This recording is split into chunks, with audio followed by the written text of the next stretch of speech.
আসা হয়েছে, তাকে একটা নতুন মামলায় স্বর্ণের দেখানো হয়েছে ভাটারা থানায়। হ্যাঁ, ভাটারা থানা মামলা নম্বর 36/7। আজকে যে আমরা 11 গ যে সেকশনে মামলাটা করছে বাদিনী, ঠিক ওই বাদিনী আজকে আমাদের বিরুদ্ধে আরেকটা মামলা দায়ের করেছে, যেটাতে আজকে আমাকে স্বর্ণের দেখানো হয়েছে। আমরা বিজ্ঞ আদালতকে বলেছিলাম যে আমার বিরুদ্ধে যে আজকে এলিগেশনটা পেনাল কোড সেকশন 309-এ আত্মহত্যা প্ররোচনা, আমি বিষয়টা অত্যন্ত ক্লিয়ার ভাবে বলেছিলাম যে আত্মহত্যার প্ররোচনা কখন আসবে, তখন যদি আমি আত্মহত্যা করতে গিয়ে আত্মহত্যা না করে ফেরত আসি। যেমন আমি কোথাও সিলিং এ ফাঁস দিয়ে গেছি কিন্তু আমি মারা যাইনি, অথবা আমি বিষ পান করেছি, আমাকে হাসপাতালে নিয়ে সুস্থ করেছে, তাহলে কেবল একমাত্র আমার বিরুদ্ধে এই এলিগেশনটা আসতে পারে। বিজ্ঞ আদালত সন্তুষ্ট হয়ে সাবমিশন শুনেছেন এবং বিজ্ঞ আদালত বলেছেন যেহেতু এজাহার নামে একজনই আসামি, আমাকে এই মামলায় স্বর্ণের দেখানো হয়েছে।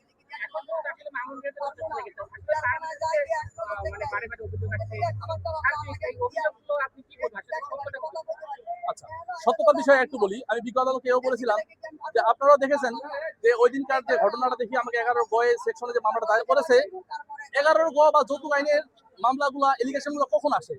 যৌতুকের জন্য আসামি যদি বাদীকে মারধর করে। আপনারা সবাই দেখেছেন যে মারধর, হ্যাঁ মারধর করি নাই আমি কিন্তু সেটা বলি নাই, আপনাদেরকে মাত্র জানাতে যে মারধর করি নাই আমি সেটা বলতেছি না, সেখানে একটা মারামারি হয়েছে। আমি 2টা দিলে আমাকেও 4টা দিয়েছে।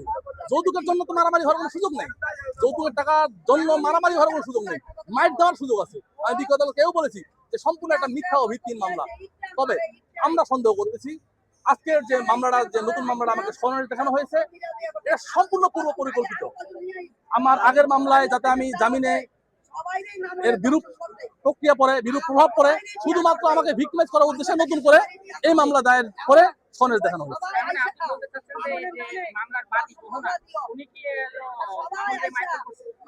হ্যাঁ, তা তো আপনারাও নিজেও দেখেছেন যে অবশ্যই মারধর করছে, শুধু একটা দিলে না, তার বডি পার্টে অসংখ্য দাগ এখনো আছে। আমি বিজ্ঞ আদালতকে ওপেন কোর্টে বলেছিলাম যে স্যার আমি যদি আমাকে একটা মেরেছে, আমি যে একটা মেরেছি আমাকে 3টা মেরেছে। তো এইভাবে তো যৌতুকের এলিগেশন গুলো আসে না, এই যৌতুকের এলিগেশনটা আসবে যে আমি যৌতুকের জন্য মারধর করেছি। সাধারণত আমরা এটাই তো দেখি নাকি 11 গ বা যৌতুকের 3 ধারে, কিন্তু ওই দিন কিন্তু মারামারি হয়েছে। আচ্ছা, আমরা কেন মামলা করলাম না এই বিষয়ে যেদিন প্রোডাকশন করছিল আমি এটাও অত্যন্ত ক্লিয়ার করেছি যে আমি বিয়ের মোটামুটি 4-5 মাস হয়ে গেছে।